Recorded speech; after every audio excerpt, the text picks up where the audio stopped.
बहू को अपना ससुर या अपनी सास, देवर या फिर घर में से कोई भी सदस्य दुश्मन लगता है, जहर लगता है, और बहू के कहने में ही बेटा है, वो बेटा भी आज नो नो हाथ कूद रहा है, राम आएंगे तो अंगना सजाएंगे।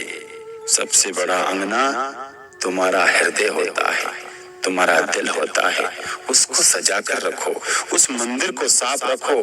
परमात्मा तो यही है, वो कहीं गए नहीं है, उनका स्थान नहीं था, उनका स्थान अब बन चुका है। तो दिल में भी एक पवित्र स्थान बना लो। जो अपनों के प्रति तुमने भेदभाव भर रखा है, उस भेदभाव को त्याग कर एक इंसानियत की जिंदगी जीना सीखो। 2 रोटी सुकून की खुद भी खा लो और दूसरों को भी खिला दो, बस उसी को जिंदगी कहते हैं। आप बुरे इंसान को कदापि नहीं सुधार सकते हो। लाख कोशिश कर लेना, लाख परिवर्तन कर देना उसमें, लेकिन वह सही जब तक रहेगा जब तक आपकी नजरों में वो है।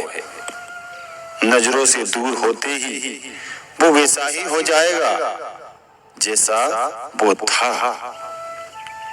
ये शास्त्र भी कहता है कि कभी बुरा बुरा नहीं बनता है, और जब बुरा अच्छा बन जाता है तो उससे अच्छा कोई बन नहीं सकता है। इंसान अगर अपने आप को सुधारने की कोशिश करे तो उसे सिर्फ इशारा चाहिए, वो सही रास्ता पकड़ लेता है। लेकिन कई मर जाते हैं लेकिन सुधरते नहीं है साहब। भाई भाई से केस लड़ रहा है कोर्ट में, बाप बेटे से केस लड़ रहा है कोर्ट कचहरी में, पति पत्नी से लड़ रहा है, पत्नी पति से लड़ रही है, और हम कह रहे हैं और मोबाइल पर स्टेटस लगा रहे हैं, राम आएंगे तो अंगना सजाएंगे, दीप जला के दिवाली मनाएंगे। अरे अंदर के पाप को निकालो, अंदर जो कपट भरा है उसको निकाल दो। जहाँ कपट है, छल है, छीत है, वहाँ भगवान कदापि नहीं आते हैं। अपनों को देखकर तुम्हारे हृदय में आग लगती है।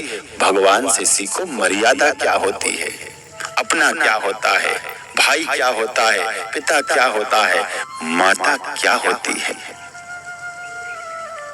मोक्ष वो नहीं जाता है जो बुढ़ापे तक इंद्रियों को बस में नहीं कर सकता है। मरने की करार में है, लेकिन भोग का सुख भोगने के लिए स्त्रियों को ढूंढता रहता है। केवल मात्र इंसान को ही सजा भोगना पड़ता है। क्यों?